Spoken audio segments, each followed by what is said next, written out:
नमस्कार मित्रांनो, आपण पाहत आहोत शेतशिवार. आज आपण माहिती घेणार आहोत चंदनाच्या झाडाबद्दल. सुगंध, औषध आणि संपत्तीचा खजिना म्हणून या झाडाला ओळखलं जातं.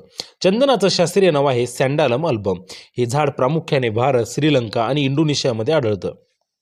भारतात कर्नाटक, तामिळनाडू, आंध्र प्रदेश तसेच महाराष्ट्रातील काही भागात देखील चंदनाची लागवड केली जाते.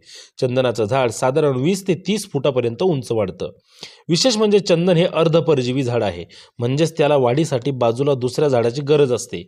त्यामुळे चंदनाची लागवड करताना त्यासोबत तूर, कडुलिंब, करंज किंवा शेवगा यासारखी झाडं लावली जातात. चंदनाचं लाकूड आणि तेल खूप मौल्यवान असतं. चंदनाचा वापर पूजा, औषध निर्मिती, सौंदर्य प्रसाधने आणि सुगंधी वस्तूंमध्ये केला जातो. चंदनाचं तेल थंडावा देणारं, ताण कमी करणारं आणि त्वचा रोगांवर उपयुक्त मानलं जातं.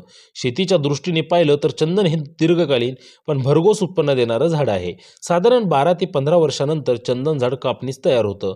मात्र चंदनाची लागवड, तोड आणि विक्री करताना वन विभागाचे नियम आणि परवानगी बघून घेणं आवश्यक आहे.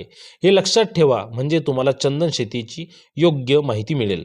पर्यावरणासाठीही चंदनाचं झाड उपयुक्त आहे. हे झाड माती धरून ठेवतं आणि निसर्गाचं संतुलन राखायला मदत करतं. मित्रांनो, चंदनाचं झाड म्हणजे संयम, सुगंध आणि संपत्ती यांचं प्रतीक आहे. हा व्हिडिओ आवडला असेल तर लाईक करा, शेतशिवार चॅनलला सबस्क्राईब करा आणि ही माहिती शेतकरी मित्रांपर्यंत नक्की पोहोचवा. धन्यवाद.